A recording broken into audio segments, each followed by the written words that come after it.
Making the grade, the state's leading engineers took a good look at the condition of Virginia's infrastructure. Earlier this week, we told you about our less than stellar new report card for our bridges and roads, schools and waterways.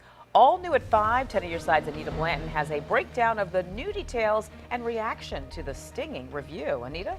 Well, let's just say we're not on the honor roll, but the Virginia section of the American Society of Civil Engineers' new report doesn't just look at what's problematic right now, it cites a need for critical improvements and funding.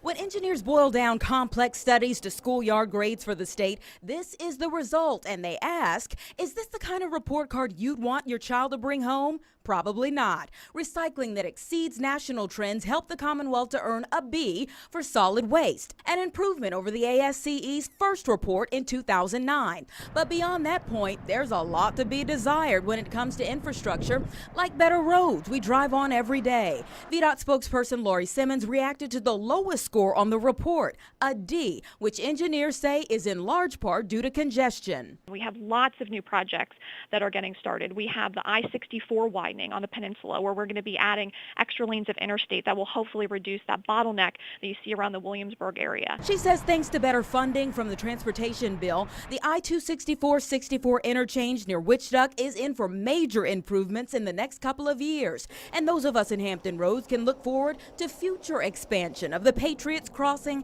and high-rise bridge. But speaking of bridges, they're not faring much better, receiving a C, with 17.4% considered functionally obsolete and 56% nearing their design life. Simmons reminds that that's for the state, and Hampton Roads doesn't look too bad. The Hampton Roads district, out of all of our bridges in the district, 95% of our bridges are good. They're not structurally deficient. And for the 5% we cross? We have plans in place, and we're going to be doing lots of reconstruction, rehabilitations. Like the Cortland Bridge, built in 1929, that's been weight restricted and is now being completely rebuilt, along with the Route 301 bridge in Emporia and Route 602 bridge in Olive White County, just to name a few.